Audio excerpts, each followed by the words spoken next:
School, grades, all that stuff we do and the way we do it. Is it antiquated? On the other side.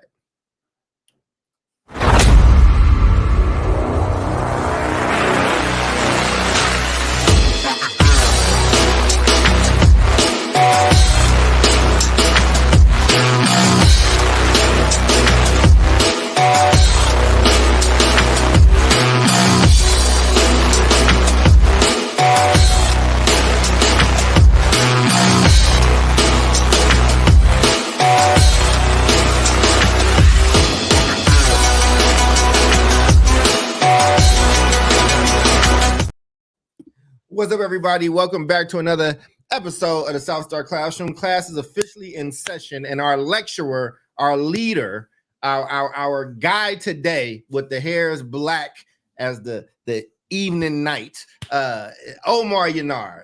You have it, brother. How are you? Black is my heart, baby. That's good, man. And all speaking right. of black as my heart, man, like happy Halloween, everybody. It's Halloween today. That's right. You know? Whether you I was really waiting not. for somebody to say, "Hey, I need the night off." Like, especially the people with kids, I definitely was like, "Y'all should probably be out right now." But hey, I'm mind my business. Yo, man. I mean, I want to check in with everybody and see how everyone's doing, and also ask if y'all did anything for Halloween. Ladies first, Jubilee, man, how's it going down there? It's going great. I'm tired, and I'm happy because it's still kind of warm. But we don't celebrate Halloween, even though my kids, beg, go trick or treat and blah, blah, blah. So one of my sons just asked me, I'm going to let him go like door to door in our building. I don't want him out in the streets. I just don't trust the people, and that's that. But other than it is on another note, it is my sister, one of my younger sister's birthday today. She was born on Halloween. So that's my holiday, her birthday. So she's 30. There it is. Yep. Well, happy birthday to your sister. David, man, how you feeling? I'm good. So yeah, it's still early out here at 3:00 on the West Coast. Oh yeah, that's right. But I'll be here at the house handing out candy to the neighborhood kids, and my son is going to be out with his friends. Mom's going to be supervising. They're going to some other area, but yeah, you got to, regardless, you got to be safe. It's not like it used to be, but I got stories for days about Halloween when I was a kid and the kinds of things that we used to do, but it was all just joking around, right? Of course it was. Was it? Oh, man. It's always joking to the person who don't have to pay for the property damage. Someone did the therapy session right now. Like we did some stuff. And shout out to all the, I know schools are a little bit different. Some schools let kids dress up, some don't. My kid's school does. And so it was a kind of a kick this morning at drop off. Probably not a whole lot of learning going on today. Funny that we're going to be talking about the units, right? The credit system. So maybe check today's minutes off. But the kids are excited, and so that's cool. I like that. So shout out to all the teachers that had to put up with all that today. I left my kid with he's like, we're having a donut party in advisory. So he left with a dozen donuts, and I'm like, good luck. Man, but if every kid brought a donut, that's a ton of donuts, man. They like every kid having like 87. Did you see David's laugh and grin? His grin, he had like a Cheshire cat grin just then. I haven't gotten a call from school yet, and we're like 30 minutes out, so we're good. From like the diabetes patrol and shit, be like, your kids having cardiac nobody arrest. Cares. 122 the kids they're stroking out. It's fine. They're fine. Hey, Mr. Ankrum, how you doing? And then also, related to this time of the year, we have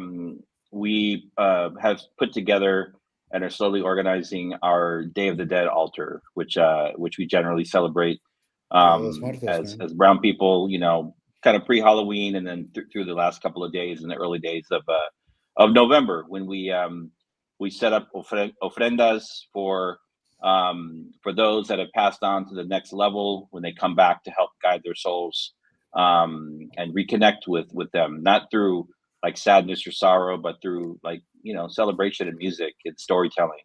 And so it's always a special time of the year. So we it's amazing. Every year you're like, okay, who do we have to add this year? And it's like every year more and more people are passing away. And so we got to do a little bit more work there. But yeah, that's about it. That's what's going on over here. Yeah, man. Doc, how you feeling? Well, I planned on going to go hoop afterwards. I've been back in the gym, so back lifting and doing a bunch of stuff. But I get my cardio through playing basketball, and I tweaked everything last time. I had it was my I think some of you know I had a really, really nasty knee injury a few years ago where I tore my ACL, MCL, and my meniscus, and so tweaked that a little bit and slightly may have pulled a hamstring, but it's fine. You just gotta stretch a little bit better, but it was feeling good. I was moving freely. And as soon as I wasn't overthinking about my knee and overcompensating, that's when it happened. It was a no contact play. It was just the way I jumped and landed, but I have to let some of this weight go. So been lifting, and that's doing good for the shape up, but the cardio gets my that'll get me, that'll get that weight back down so I can play the way I want to play. And speaking of weight, Doc, have you tried the advisory donut party? I did not try the advisory donut party. I saw my partner in crime have a Cheshire grin across his face when they mentioned it. Are they Krispy Kreme donuts? Are they Krispy Kreme donuts? No, they're better. They're from the local spot. They're good. Oh, okay. Well, I mean, they're good. There's good, but then there's like the red light, Krispy Kreme, which is crack. So but no, I'm good. So good. I am. It is snowing today, so it's the first snow. So okay. I don't think anything is degrees in South Carolina. Snowing as hell in Chicago. I don't think that's any of the I don't think that's gonna stop any of the kids though, the neighborhood kids. And I think that they're gonna have a good time. It's not sticking yet, but it's just letting you know that Chicago is here and is woken up. And and I have a basketball court being delivered to my crib. I know it's about to be winter, but they couldn't deliver it through the summer because of my work schedule. So Friday they will be installing the court outside of my crib. So excellent. Baby. You got a basketball court, you got an advisory full of donuts, and you got a glass full of yak. I'm going to Charles. When are we going to Charles's house? Can we do a field trip? I can get my. We can do the winter. I have a full studio at my house, so you can absolutely come. I'm coming to Charles's house because this is like what? Yeah, man, it's gonna be Charles and Elliot Ness hanging out in. Listen, man. Listen. I mean, we can go eat at one of Capone spots, man. All the restaurants are still there. I will say this, I have a full studio here, so we could absolutely do that. I just need to plan ahead to actually get a crew and do all that good stuff. But I would love for us to actually do a show with cameras in the situation. So summertime in Chicago. Summertime in Chicago is the best, dude. You hang out in the summertime in Chicago can be brutal too. But yes, it is very nice. It's very nice. But you got this. How are you doing, brother? You've been down a little bit the last few weeks or whatnot. Yep. So how you feeling, man?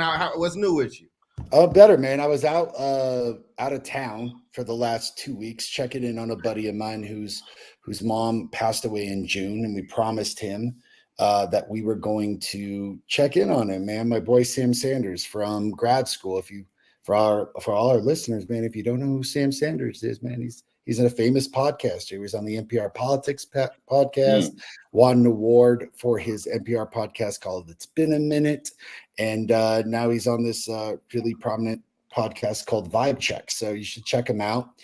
We went in and just saw how he's doing. It was a welfare check, and we did all the things. Went to the Sequoia National Forest, is beautiful. Checked out the Joshua trees in Joshua Tree National Park, and that was after seeing U2 at the Sphere play songs from the Joshua Tree album. The Sphere, man. The Sphere.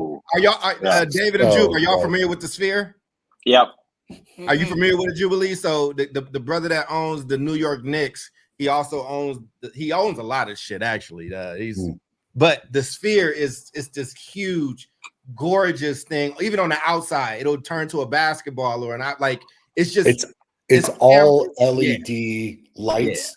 Jubilee on the outside, so the outside can be any shape or form in like a video format. So it's got like an eyeball going around or like a smiley face looking at the plane. Well, do like basketball because they got the NBA and the partnership. Yeah. Nice. And then on the inside, it's the same thing. So it's all these, essentially, the entirety of the sphere is constructed by screens. And I was like, man, these screens are really high definition. What is this, 5K, 6K? And some guy's like, that's 18K, baby. I'm like, 18? Y'all like making shit up, like making up numbers? And they're like, it's that immersive shit, baby. And I was like, I don't even know you that well, mister. Who are you? Or just some dude talking to me. But like you're in this like sphere where the entirety of it is like, imagine an IMAX theater, except in a definition that is more vivid than real life, completely surrounding you, like a almost 360-degree theater perspective. So like there's U2 playing their songs and you're just enraptured like a caveman looking at these lights and looking at the art that they put on these screens, just kind of like drooling out. I bet you half of the people there were definitely on acid or mushrooms. Oh definitely. Yeah, 1,000%. Absolutely. 1,000%, man. Without a doubt, it's Vegas. And I mean, like we caught some older folks, man, like some people in their 60s, like having trouble, like taking a seat correctly. I mean, they were stumbling around. Yeah. They were like slurring the words to the songs. I'm like, yo, fam, like, do you need like, why don't you sit out a couple of rounds? You know, this isn't even their best song. Sit down. Elevation's not that great of a song. So it was badass. It is on mushrooms. I mean, anything is on mushrooms, man. It is on acid. On acid, it's incredible. Love to Bono. I'm not a U2 fan, but I respect them and I appreciate them. And I absolutely would have gone to the Sphere. Yeah, it's incredible to see that. And I think Sam said it best. He's not like a huge U2 fan, but it's one of those bands that if you're, you know, over the age of 30, you know all the songs, even if you don't know that it's U2. Like, you know, some of the, like, dude, Where the Streets Have No Name and One and, you know, With or Without You, like, people know the lyrics to those songs. Sunday, like, Bloody Sunday. Sunday, Bloody Sunday, man. Incredible song about the IRA and the war in Ireland. So I was badass, dude. I'm back. I'm recovering, getting back to work. And we're here celebrating our return to South Star. And today is Halloween, ladies and gentlemen. And as a 7th grade teacher, I got to quickly just interject and say that I used to research the origins of these things really quickly. Halloween came from speaking of U2 and the Irish, a Celtic Gaelic holiday called Samhain. And this was their holiday that the Celtic people would celebrate for the harvest. And it wouldn't just be a celebration of the harvest. They believed that this day was the thinnest veil between the Day of the Dead and the Day of the Living, and thus would dress up in goats' heads. They would put on severed goats' heads and dance around a fire to ward off evil spirits. That's where we got dressing up from. And then ultimately, the Catholic and the Latin kind of congruency of Europe, like, that's a big word. Basically, like, if you were Catholic and shit, speaking about them Italians and Spanish and everything else, that's where Day of the Dead came from, to celebrate those that have passed. And then the Mexicans transcended that into Dia de los Muertos, where you have like a multi-day celebration where you do, as the Beard of Knowledge was talking about, these altars to commemorate those that passed. And then you're going to the actual grave sites and offering gifts to celebrate those who have passed on. And it's less gothy and, you know, dark and more vibrant and beautiful as a day to say, hey, if we're going to celebrate moms and we're going to celebrate dads, and even in Mexico, there's a day of celebration for the children. This is the day that we're celebrating our ancestors who came before us, who are no longer with us. So happy Dia de los Muertos, Samhain, Halloween to everybody. That's what's up. Thank you. Right. There you go. Yeah, we gotta, you know, then we're gonna get nerdy as hell. We got a weird ass show, and I'm gonna break it down really simply, just getting us into this. So today, ladies and gentlemen, we're gonna talk about Carnegie credits. And everyone on the show is like, what the hell is that? So I'm going to give a definition, that I'm going to ask an existential question of everybody on the show, and particularly Toya. Yo, Mr. Ankrum, great to see you. I want you all to chime in the comments and shit. Quickly, Carnegie units. What the hell are these? Why should you even care about them? You should care about them because you know them all too well. These are the units that every single one of us use to graduate from high school. So you're like, oh, you mean them high school units? Yes, they're called Carnegie units. Where the hell did they come from? So back in 1906, Carnegie, as in, yes, like Dale Carnegie, right? Tycoon, Carnegie Mellon, Carnegie Foundation, all those names that you heard about. That institution back in 1906, I want you to think about that shit. 1906, that's 20 years after the Civil War. We have spent a longer time after the Persian War than this time from Civil War to Carnegie units, where they're like, yo, we don't know how to measure learning in high school. And particularly from a college perspective, how do we start standardizing the process of understanding how a kid, and, you know, at the time, I don't know, it's 1906, man. California was established as a state by this point, I hope. Learning in California was the same as Ohio, is the same as Kentucky, is the same as Connecticut, right? So what they basically said is, all right, we've established that you need 120 hours of this subject in order to be competent. So they basically established if you've gotten 120 hours, there are your credits. Today, you will know that it takes about 18 to 24 credits to graduate high school. And this was the system that the Carnegie Foundation set up. 18 to 24. 18 to 24 credits today. So depending on your state. So like some states will allow 18 credits to graduate from high school. Some states offer honors if you garner 24 credits for graduating high school. Some states are different. Like, is it different in Illinois? Is it different in California? I mean, in California, it was like, yeah, I felt like it was, but I don't want to belabor the point. But yeah, but basically the standard way in which credits in high school play out is from Carnegie. Got it. Correct. It's a collection of 7,200 minutes of instruction for about 24 weeks. This is how they established it. So what this became like, quote, as it said, the coin of the realm. Every state would use this credit system. Y'all used the credit system. Everyone here had credits graduating from high school and even college. Mm-hmm. So before we even break into like, you know, the questions about the show, I got to ask the three of y'all and our listeners, I want to ask yourself an existential question, which is simple. What did you all actually learn from high school? What did you learn from high school? Can you remember? And I mean, don't be like, oh, I learned about Shakespeare and biology. I'm like, I don't remember biology.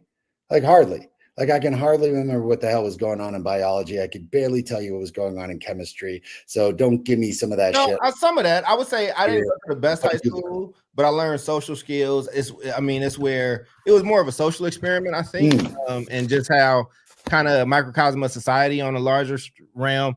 I had a very, very smart science teacher, but he was a terrible science teacher. But the one thing I remember is the name of all my companies, the energy converters. I was so fascinated in learning about energy and that it couldn't be stopped, but it could be converted or transferred, and energy is everywhere. And I just thought that was just fascinating. And honestly, had he stayed in that bag and talked about everything else in that way, I probably would have been a scientist. That was just that is shaped how I think and look at things in my life. So like, you know, so energy converters, like how I was born, lived in shelters, all that stuff, but that's energy. That energy isn't good or bad till I give it value and I use or repurpose that. And that's the reason we have these podcasts. That's the reason I have my companies. That's the reason that you know me as you know me, because I saw it as stored up energy that I needed to convert into something positive, or it was going to be negative for me. But I learned a lot about just social structures and herd mentality and like how people kind of click up and things like that. I think high school is a very interesting social experiment. Well, I mean, but did you learn that from like the classroom, or did you just learn that from like fucking Lord of the Flies? No, it was what you talking about both. I read Lord of the Flies in high school from this very cool white dude. And I remember him because he was like a biker and he could not, and he introduced us to Pink Floyd. Like he was like, you told us about this. Yes, I talked about him. So but Lord of the Flies probably was one of those places where it got broken down with verbiage. I experienced it, but I think Lord of the Flies exemplified kind of what that parring looks like. And also Lord of the Flies is more of like what human nature is if humans are left to their own devices and how that works. And then he explained the symbolism, and I didn't get it at the time, but now I do. So yeah, man. And we'll get back to that because I really want to hit the point of like experienced it. That's going to be relevant later on in the show. Okay. Well, right. You got to give us more tools, brother. You got to ask us the question the right way so we can set you up. I'm gonna give you all the man. No, this brother, man. This is a talk show, man. We talking here, shit. That's all part of the conversation. I want to know what David learned. I want to know what the beard of wisdom, the beard of knowledge learned in high school. I'm very interested. I love his old stories about when he was in school. So, and you're muted. You're unmuted, brother. You got to tell me about those locusts forever as well. Yeah, no, we're not going to talk about that. I think it's interesting because I went on to study, history and social science in college, but I didn't really. I mean, my big takeaways from like high school were not like literature or English or history related. They were mainly like math. I learned a lot of math. I definitely learned a lot of math in high school. And so like learned it to where like you could use it today, like you got that calculus going. Yeah, I can calculus, still I would need to like brush up on calculus, but I'm still pretty like fluent all the way up through like the second year of algebra. Algebra 2. Yep. But I mean I took pre-calculus in high school. So I think definitely like there's a math component there. And then I mean, to be totally honest, in middle school, which back in the day we called junior high, I learned wood and I learned graphic design, right? We had like shop classes, right? Wasn't in high school. In high school, I couldn't take shop classes because I was doing sports. But in middle school and in junior high, I definitely learned, how to manipulate wood and like, cut wood and design things. And the same thing with, graphic design and photography. We had like technical classes where you like learn hard skills, but again, that was I want to get back to that. So you got yourself some math, but what was it about those classes, like particularly like wood shop and photography, that made you learn it so well? Because you got to practice it. You got to do it. Like I have a pendulum clock that my father just gave back to me that I made for him when I was in middle school. And he's like, we don't need this anymore. They had it up. They just painted the house. They took it down. It's in my garage. It's a beautiful wooden pendulum, like grandfather clock, right? And everyone's like, where'd you get that? I'm like, I made it when I was 13 years old. That's cool. And other things like that. So it's like hands-on, right? You actually get to like use the tools. I mean, again, that's going to come in relevant later. Jubilee, what'd you learn in high school? I learned that I sucked at math. Because I also had many of us learned that too. I mean, I had a few brilliant math teachers. They just were not great at teaching it. Yeah. So I like math was still kind of my jam in middle school and in the beginning of high school. But then by the time I got to like the second half of 10th grade, it's like, what are y'all talking about? And in terms of it being a social experience, like I cut like pretty much all of my classes from my sophomore year, like all of them. Like I would go to school, the security guard, like I was on the gospel choir. So like we had perks, unwritten, and we were down with the security guards. They would let us go to Burger King, come back in the building, so my entire you a heathen like me. Burger King. Oh, word. Oh, yes. So you heathen like me. Yes, 10th grade. Yeah, I was in the cafeteria playing spades. Can't believe it. I can't believe this. I was making friends, listen, my father was like, what are you gonna do? My mom was like, please don't throw her away. Don't leave her on the steps of the Catholic Church. But then because of that, I also learned an invaluable lesson, which was, hey, you gotta figure that out. You lost all these credits or you didn't spend the time in class, like earn these credits. You got it. So my junior year, I spent having 0 to 8th period, right? No lunch, PM school that started right after 8th period that went all the way up to maybe about 5 p.m. and Saturday school. I had to go to Saturday school as well because I didn't pass PE, which all you had to do was show up and breathe, but I didn't even do that. And so that was my junior year in order for me to make up all the credits I lost in my sophomore year. And so I also learned that I was great at reading, because even though I didn't attend and I just kind of put together a few quick papers, I still passed with a 65 for reading for English without much effort. So imagine if I had actually gone to class.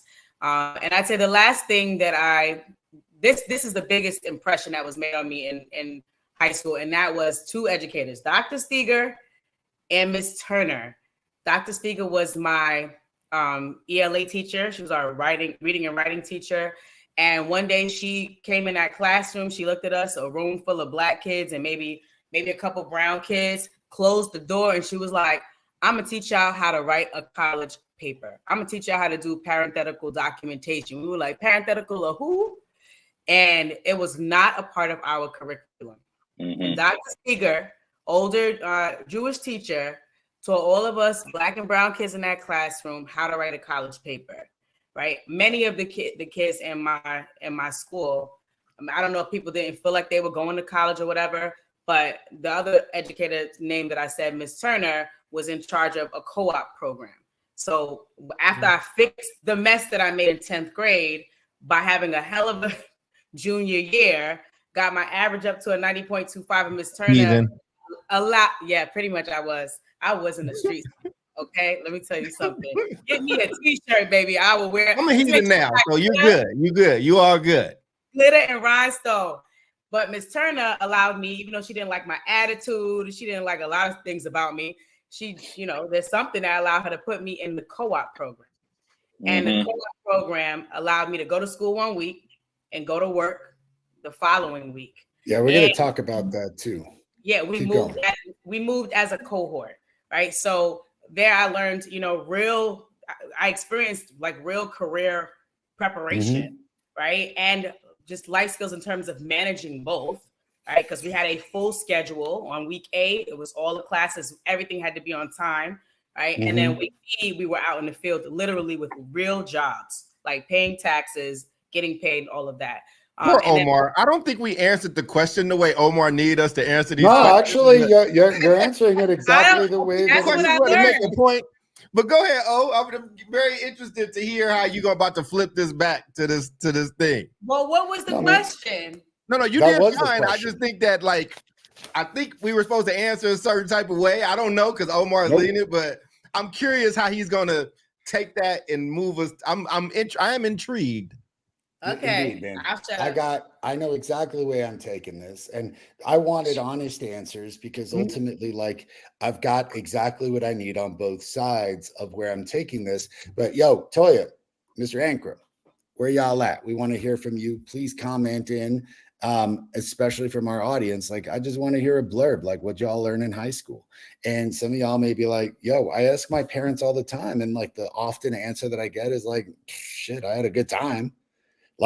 As David said, I learned social skills, and girls. I mean, social skills mean what? Girls. Asking out boys, asking out girls, parties, understanding the nature of the American hierarchy system that gets involved, cliques.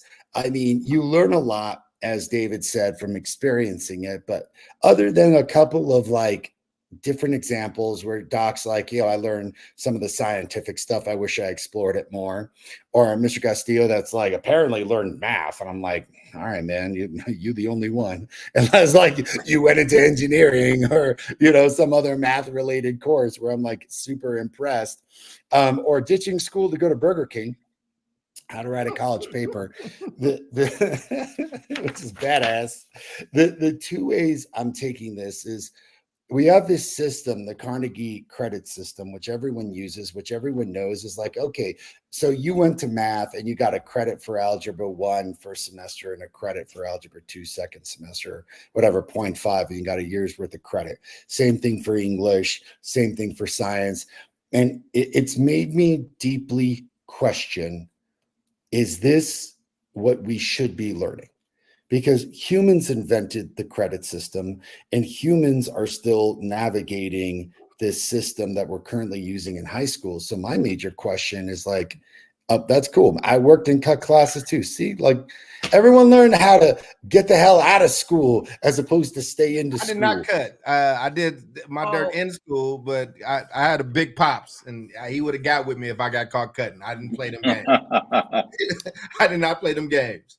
Yeah, man. I mean, I feel you. My mom. I was not his cute little daughter girl that to go to Burger King. He would have got with me. Like it would have been a problem. So it just took a while for them to cave my whole chest in. Yeah, man. Jubilee learned manipulation is what she learned. I did. My parents West Indian, so they don't play either. But you know, it took a while for them to find out. But you did. You were playing with them Whoppers and shit. So here's my contention about high school in America. Is this leading into our second question that I want us to get into, which is you look at just Texas, for example, and we follow something called the TEKS, TEKS, the Texas Essential Knowledge and Skills. I had a huge debate in grad school about this shit because some people are like, there is universal knowledge that everyone needs to know. And I'm like, fuck that. Okay, so cool. You remember 1776. You remember the War of 1812. I'm more interested in the skill set of why we had to write a Declaration of Independence, not what was necessarily in it. What were the factors that caused it, which is the skill set versus the knowledge set. And I'm coming at this saying, I think the knowledge set is, I don't want to say completely anachronistic, but slightly anachronistic. I can pick up a phone and I've got the world's knowledge right here. And yes, I think it's important for someone to have some general sense of like where some countries are in the world, just to understand like, culture and geography. So you're not completely ignorant, but that's more of a skill set of understanding how does the geography of a place, say south of the equator or north of the equator, play into, the sociological aspects of food, habitation, everything else. What this gets into for you all to discuss and for our audience is like, is the current credit system, the one that we're still using in high school, in every high school across the country to get into college or even just to graduate, is that the best method for assessing student learning and preparedness for work and post-secondary success? My contention is I think it's dog shit. I want to get rid of it. I want to move in a radically different direction. I am going to, with our high school and EPL at the El Paso Leadership Academy, so much so that I want to spark the work, show proof of concept, and take this to the commissioner, who I think is going to be listening intently about alternative forms of getting away from the credit system. But I want to hand it to y'all. What do you think about that credit system? Good, relevant, bad? And to our audience, I ask the exact same question. I've got a quick little thing to say here. I think so. I actually didn't know where this thing came from, but it turns out, much like the way that we run our schools today in 2023, very much like they were run 100 years ago, right? And so 120 years ago, that's correct. Yeah, no, even more. And so, I don't know how the is it Carnegie or Carnegie? Carnegie. Carnegie. I mean, who cares? All right, he's gone. I don't give a shit about that. Read Howard Zinn's History of the United States. You're going to find out a lot about this dude. I don't know how they calculated the unit. I don't know if they were in a room, if they were doing actual math, or if they were just like spitballing. Number one, I think the world was very different in 1906 than it is today in 2023. And it's interesting. We've talked about blowing up the school model, right? Seat time, grades, and this and that. And this is like the foundation of it, right? Especially when you talk about high school in California, the state somehow, and this has got to be connected to these units, is, when you're doing your master scheduling for any kind of school, you have to have like 64,800 minutes a year, right? Per year, if you were in high school. That's like somebody came up with 64,800 minutes of seat time, right, per year, and then you break that down by classes and everything. So this whole system that we have now is built on this this concept or this premise, whether it be accurate or not. I think it's outdated, long outdated, and I think it's time to call the question. So yeah, That's what I got to say right now. It's interesting. I didn't know about this. Now I'm going to dig into it. Yeah, I was thinking it reminds me of Mario Brothers, honestly. It's like you just get as many coins as you can so that you can pass and make sure you don't get eaten, and then you'll pass the level. But I think really it's like, how do you measure the intangible? I think that is the question that just keeps getting, thrown around. I think when you have something that's concrete, right, you're working on, mechanics, and it's like, all right, we're going to build a car. Well, how do you build a car? Yeah, there might be 16 different approaches to like building a car, but you know what the output is, and that is you need this car to function, right? You need like the engine to be, there's a right place for the engine to go, right? Very, very, very concrete, right? Like there's a right place for all these different pipes and all the different, the wires and everything has a place. And so it's easy to measure something like that that's extremely concrete. Once we get over into what I consider to be more like subjective and intangible, now it becomes harder because it's like, all right, well, when we go to the alphabet, that's concrete. Do you know your alphabet? Great. But then as you progress, it's like, okay, how good of a reader are you? Well, if you hand a kid a nonfiction book, they mimight be great. You hand a kid a fictional text, they might suck. Does that mean that they are not a good reader? So I think like it gets, the measurement gets a little bit difficult once you get into those murky grounds. And I think that is why this might be like an age-old debate. Yeah, man. I mean, listen, I think it's why this system was developed is, I think, just making it easy. Like, okay, you've got these different schools. How are we going to assess learning? But cats, it's 1906. Like, let's think about 1906 for a second, man. Like, was there like running water and indoor plumbing in every single class in 1906? Like, we're using this like antiquated system that was used back then.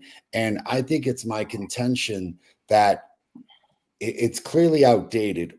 My question becomes like, why the hell are we still using it?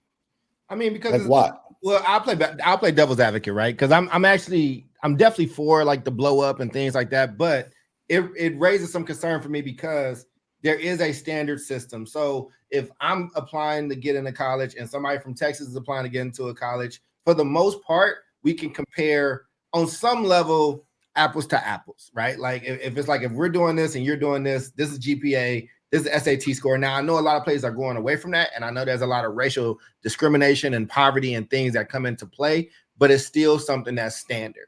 My fear is that there are going to be schools that do stop that and adopt something else, and then some of those kids are it's easier to discriminate on those kids that might want to do this as college or as a career. So you need something that kind of can prove, that you have mastered these things. And I'm not even saying that the current system actually measures those things well, right? Like, and you can manipulate that. I mean, there's a lot of kids getting passed on that got, are in master's programs now and was functionally illiterate when they got into undergrad.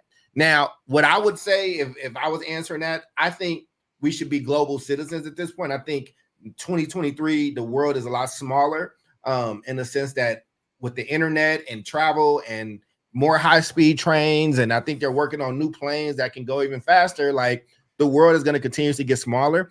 I would love to have gone to a school that had a passport system. And in that passport system, I could kind of move at the pace that I want to move in. So here was my thing. Not that things are going too fast, but that things are going too slow.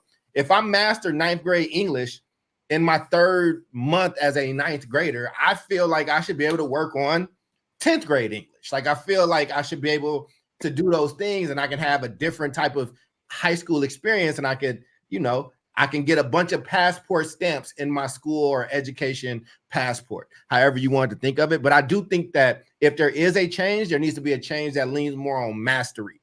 Have you mastered American government? Like, what does it mean for you to have, like, that's what we got a lot of people that vote and a lot of people that cast very important votes that don't understand how our geopolitical system like works or what is built on. I think that's I think that could be a problem. Now, I'm not saying take nobody's vote away, because I don't want somebody on the right wing to take that and chop it and say, see, Charles said this.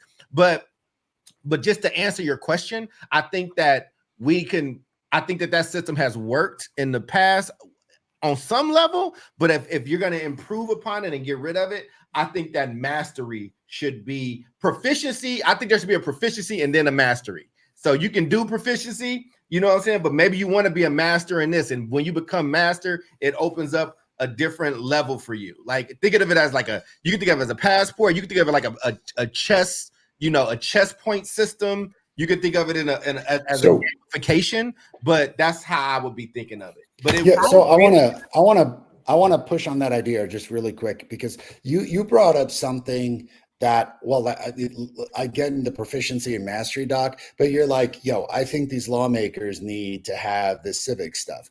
And I'm with you on a certain extent. In fact, like, I think whether I mentioned this on the show or not, if you're a freshman congressman or senator, you have to spend 6 weeks at the Harvard Kennedy School to learn basically how like Congress works from professors and from folks.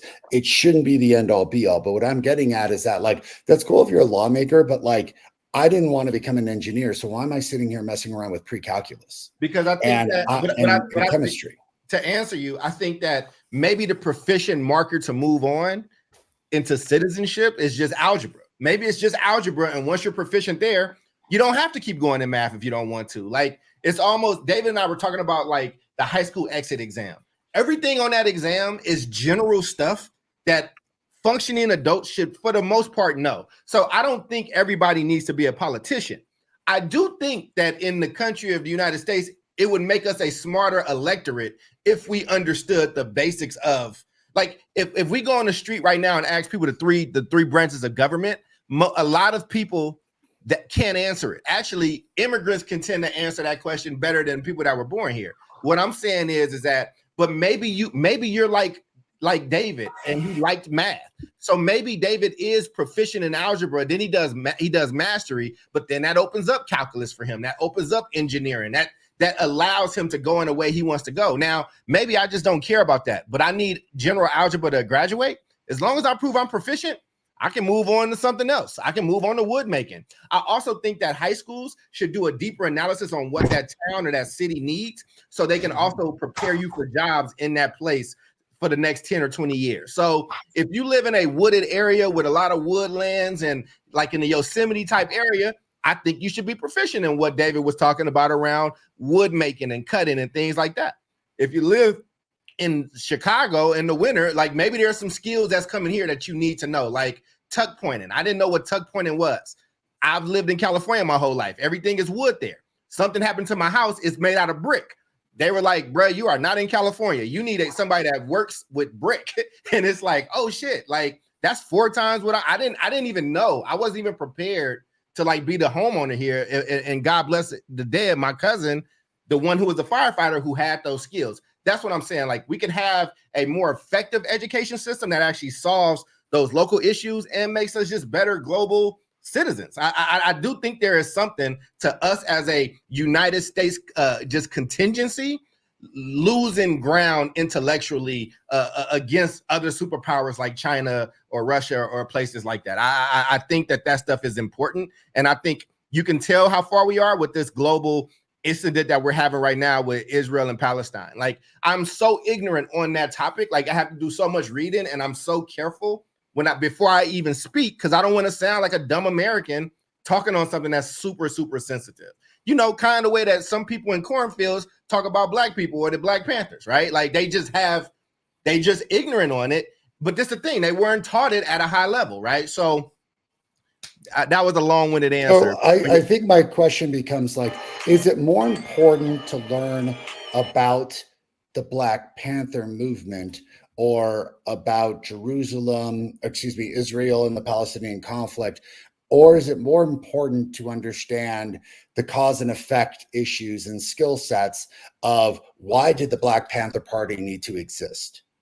And what did happen in the United States?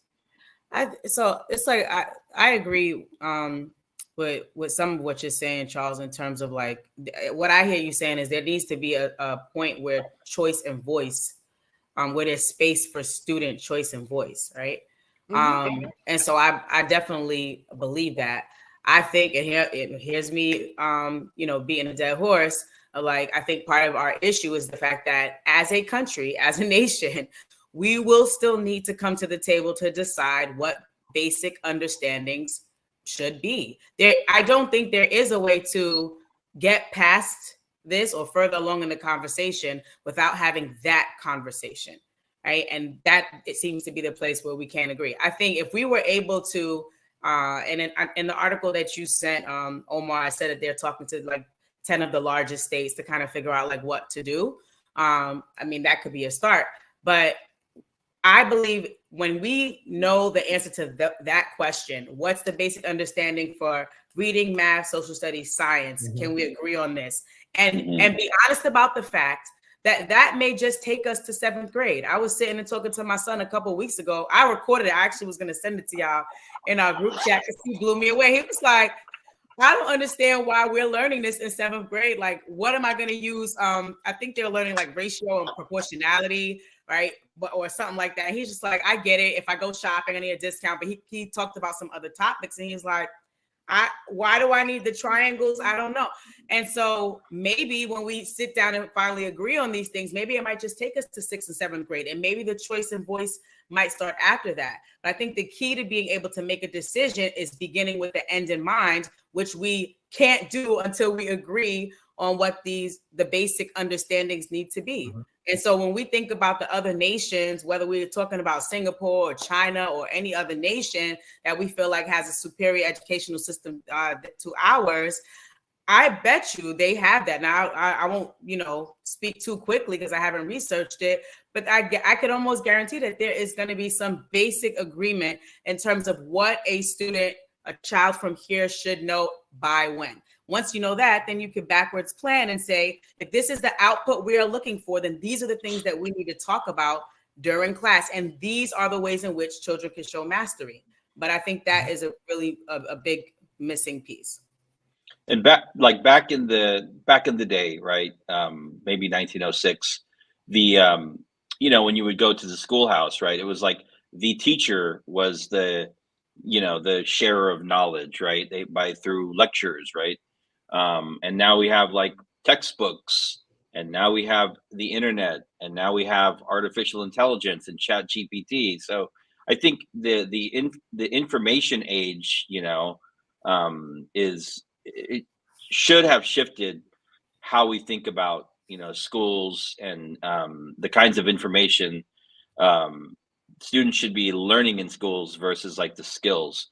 Students now in 2023 have access to a tremendous amount of information. I don't know if we need to be teaching in that kind of information. We should be teaching them how to interpret information. Yeah. But I do agree on some kind of like agreement around and I think the real Nikki J here was talking about establishing some kind of a baseline for all subjects, right? Like, what is that like liberal arts kind of like education? What should it look like in high school, right? It should include a certain level of science and physics and dynamics and government and theory and philosophy and literature, et cetera, et cetera. But I don't think all the kids need to be taking algebra 2 or advanced physics, because that's where a lot of kids get into hot water, right? And that's the thing.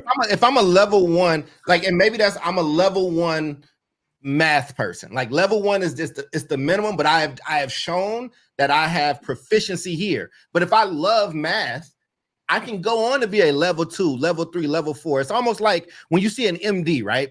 All like dentists and physicians, the med school starts out the same. Like, you got to do general med school, you got to do the general MCAT, you got to do those things, and then when you want to be a brain surgeon, you got to do, you got to do a fellowship there. That's what you have to do, like, to get to that next level. That's all. I'm agreeing with you, Omar. I'm just saying, like, what's the basic thing that everybody needs to learn, and then from there, like, let me kind of, there are other places I can go and be more proficient. And I think this is like, and we got to start tying it up into each notes and all the thing. But I think one of my final comments on this is that if you look at the way that this conversation went, there's a dichotomy, right? There's these two things. It's about what knowledge should be learned and what skills should be learned. But you guys both kind of talked about a lot of the skill sets. So you go back to like what David talked about, and he's like, I learned social skills because I experienced it. I looked word shop because I was hands-on and I was doing it. Right. You know, you talk about how you learned, Cole, from experiencing it. Those were your exact words. You know, other than how to write a college paper, Jubilee learned a lot about life from not her school, but her work.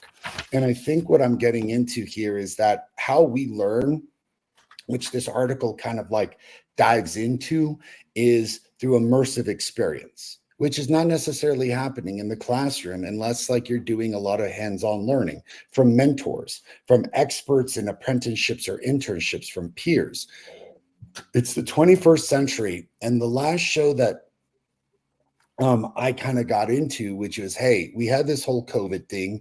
We said we were going to do a reset. We were promised jetpacks. We weren't given that. And now what? And I think what I'm really kind of dove into from this show was that it's hard to completely agree on exactly what knowledge people need, but that knowledge is out there. And I think there should be some level of choice and there should be some level of autonomy as to like, hey, I'm interested in politics and law and legal and history and philosophy. I would like to center my high school career a lot more towards that and have some level of autonomy to look at jobs and skill sets and knowledge that are really going to adhere to my interests, because those interests will then fuel the skill sets. Whereas Cole, you could have dove way more into science, but I don't want to be forced to take physics in senior year when I had zero interest in it. I don't care if it's the way that the world works. I don't care. Like, I mean, I love, like, to the real Nikki, man, love you. That is an awesome addition to this conversation. But just for me personally, like, none of how air, space, and time function will have anything to do with how I have had success in this world. I am now 44, have had ludicrous success. And that has not played any factor into it whatsoever. And I think that we have not done a dive into how kids learn, how people learn, and then adjusted our schools for it. And I think even the four of us couldn't come up with a common, like, well, what should we learn? And this is kind of getting to the 2 minutes, like, man. Who decides this shit? It was 52 minutes, man. Solve the world's education problem. And that is the point of this podcast, man. I solve shit in less time than commercials.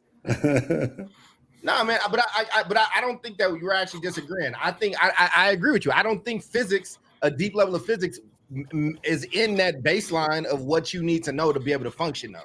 I think that we got to get clear on what that basic part is, and then I think, you know, because listen, if high school would have been like, you know, like the Boy Scouts or like the Army, right, where you put like pins for everything, like, okay, basket weaving or archery, like, I would have been a very competitive kid if I had to walk around with like my jacket. Like, I would have wanted like the chemistry thing. I would have wanted the physics thing, right? Like, that would have spoke to me. That might not speak to everybody, but you know, but I think that would have been an interesting way to do school. I think that would have actually sparked me in a different way. Right. And why force everybody to do it? And to answer, you know, Nikki's comment, my doctor, who graduated 99% of her boards, answered this question and she said jack shit. She learned it on her own through internships, barely learned anything relevant in college that really helped her. And it was in medical school that she got through it. But she had choice and autonomy to choose these things thereafter. And what I'm getting at is, why not choose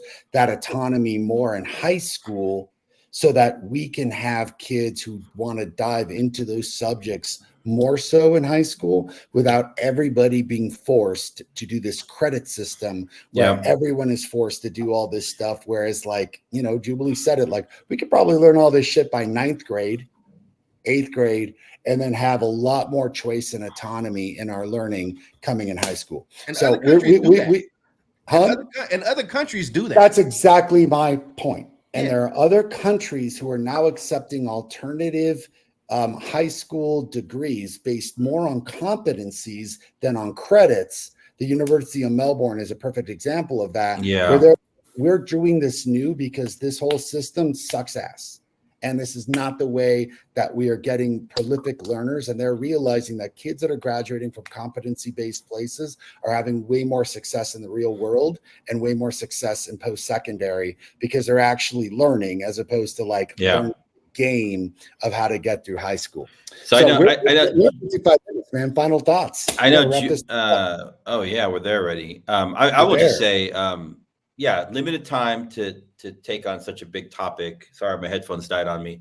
But like I've shared before, we're getting ready for high school, right? My son's going to be in high school next year, and so he's in his 8th grade, and we are literally, like, I with him have been working on trying to navigate his schools. It's a middle school's like credit system, grades, how are teachers grading, how does your grade go up, how does it go down, preparing for the next 4 years, right? So it's actually like we're literally trying to figure out how to game a system, right? We're not talking about changing the system, but we're talking about how to game a system. And that's, that's sad. That's a sad commentary. We're not talking about like, we are, but like, what is your passion? What do you really want to pursue? What excites you about learning? But instead we're forced to like figure out how to game a system, because when you go from middle school into high school, that's when you really start to build up your credit history, as you will say, through your transcripts, right? And that dictates, what happens after high school, the kind of colleges you can apply to and all that. So it definitely gets very real world. And I think it's an interesting question. And it's also kind of sad that, we're stuck in this mindset of like, there's this antiquated system. Here we go in 2023. The best thing I can do as a parent is to help my child navigate an antiquated system that was like basically created in 1906. Right. Yeah. Yeah, I think in my final thought, I'll get out the way. I think, I've been trying to study empires and empires that failed. So I've looked at the Roman Empire, stuff like that.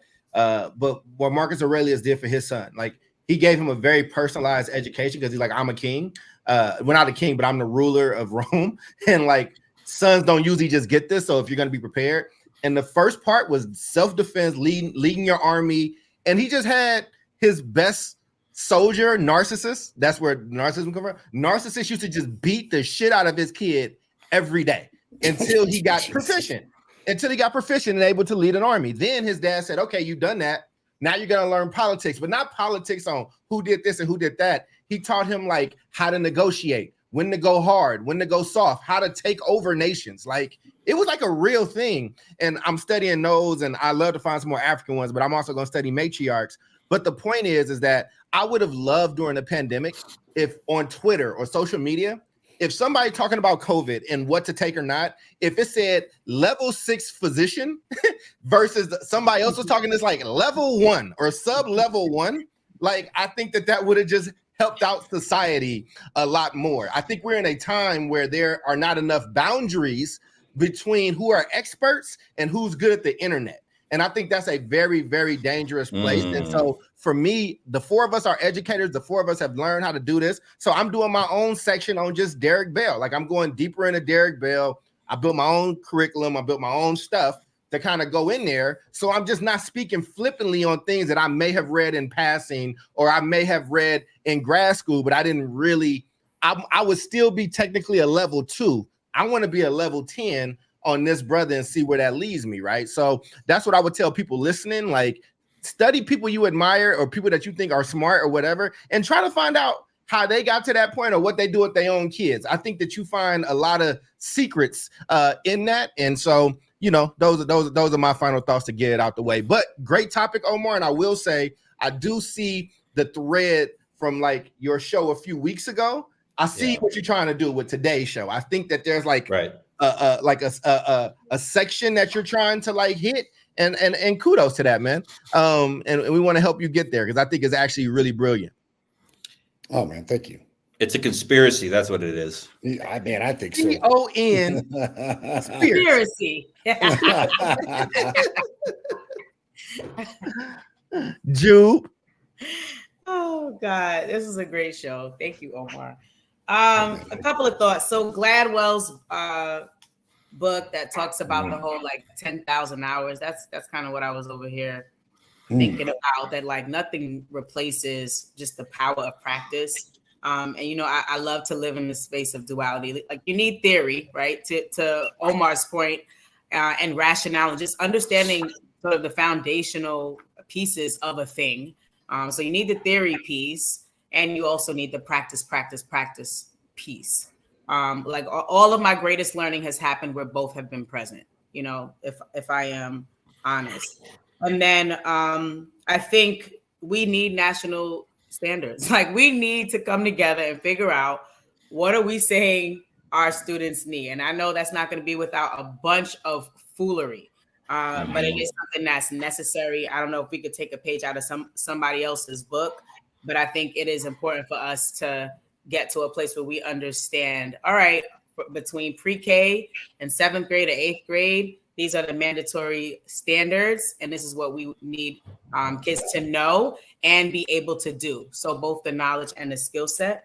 And I had, students spend most of their school years being told what to learn and how. And if we want our future, the adults that will be of the future to be able to critically think and make decisions, then shouldn't the way that we teach them and shouldn't the way we do school be representative of what we want to exist in the future? And so I'm reading this book called Feeding the Hand That Bites You. It's a parenting book. And it talks about the concept of planned emancipation. And that to me is parallel to this conversation today, because it's like, all right, eventually this 8-year-old, it's funny because I was thinking this morning when I was driving, like, today's 18-year-old literally like 10 years ago was in 2nd grade. Like that's not so much time. And so we're spending time, grappling with all these ideas, but it's like, they're going to be adults one day running this world. 18, you're able to vote, you're able to do all of these things. How does our educational system prepare you for that? To be a critical thinker and to be able to make an informed decision, whether we agree with it or not. And then lastly, I'll say, like, as it relates to like my son, like I think about my son, like he's a young man, and they say past 12 years old, he's really a grown man, right? But he's 14, right? And my youngest is 12.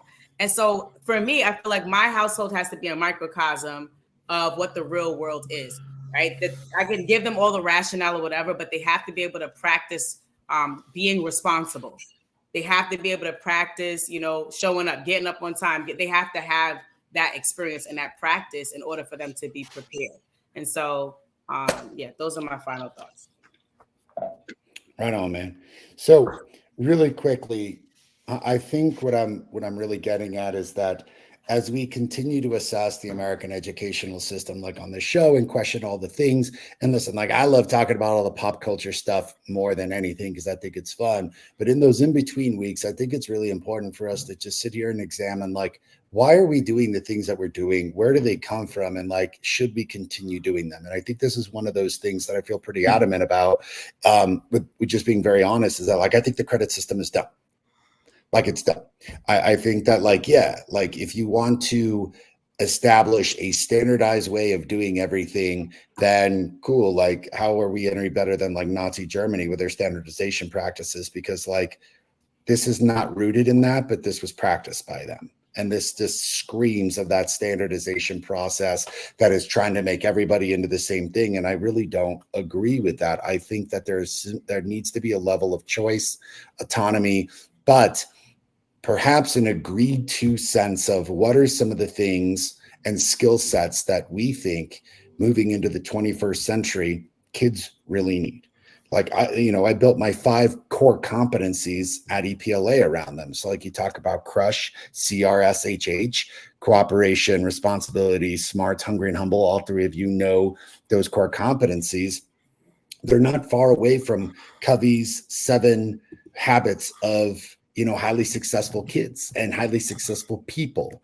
They're not that far from agreed to competencies of like, this is how people learn, by doing it, by experiencing it, by talking with their friends about it. I talk about big picture learning a lot. I mention them like almost every single show, but they've developed their own competency rubric that they're using for high school based on like things like quantitative learning and empirical learning and communications and social reasoning. So like that quantitative component, that has a lot to do with math. Empirical has to do a lot with science. And like, I would prefer learning how scientists think through the process of hypothesis, test, failure, and learning a lot more about the scientific process than I would about, you know, the proclivities of biological organisms in the amoeba state. Bro, like, you know, again, I don't give a shit. So on but that one end, is level 1 and one is level 10. Like, again, right? Like, you're talking about the basics, It's right? a Like continuum. it's a basis, right. Yeah. And I think that exposing some kids to something's cool, like that's, I think, what middle school is all about. I think we should rethink middle school in America. And I think middle school should be about a widespread exposure to interests so that there's a lot more focusing in on the high school component, because I think we're wasting our time. And I think that we could do a lot better work with our kids in high school to get them more at what we consider to be like a college level competency if we just kind of rerouted this work. But go wider in middle school so you can go more narrow in high school. Right. Okay. Agreed. Can I just say one more thing? Yeah, man. You got my mind going just about equity, like back to Dr. Stiegel, who closed the door and was like, I'm gonna teach y'all. You out here? Are you saying okay? You are super frozen. Oh, am I frozen? Whoa, look at that, man! You got a laser show and shit. That was so cool. Toy was talking about the concert she went to, but you were you were stuck. We could hear you though. Go ahead, Jude. I would just. Okay, am I still frozen? No, I mean, we can hear you. So go ahead. You just can hear you. Why my internet is so weird? Anyway, it just makes me think about maybe furthering the conversation anchored in equity.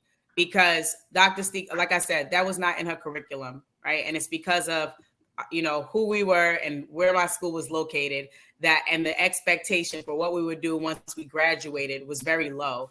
And so I think if we have too much subjectivity in the space of like, what do we teach and who needs to know what, then some baby ain't gonna get it and some are, right? And so I think that's why I keep coming back to grounding the conversation and just making a decision around what does everyone have access to. We're going to provide resources for it. We're going to train teachers around it. If you go to school in this country, you're going to leave knowing this, right? And I'm talking about a kid that goes to school and, you know, shows up and does the work. You're leaving with this understanding. Because I think without that, if you go to school on the Upper West Side and you go to school over here, maybe your teacher, maybe you might get that instruction and this kid over here may not get it. And then we are kind of sort of recreating the same, you know, inequities that already exist. All right, man. So with that, I want to thank our audience immensely for some good ass comments. I want to thank, as always, Ankram and Toya coming out and celebrating the real Nikki. Thank you so much. And on behalf of the Beard of Knowledge, David Castillo, the real doctor, Dr. David Cole, the real badass. David Cole. Oh, I'm sorry, Charles Cole. Excuse me, Dr. Charles Cole. Look at them confettis and shit. But the real badass. David Cole, not the Charles Cole. I wouldn't do that. Well, man, maybe you guys just got like wet in holy wedlock. I don't know that shit, man. I'm Omar Yanar, 3 p.m. Pacific, 6 p.m. Eastern with the South Star Classroom. Come out next week. Peace, everybody. Thank you. Peace out. You got to get the M3.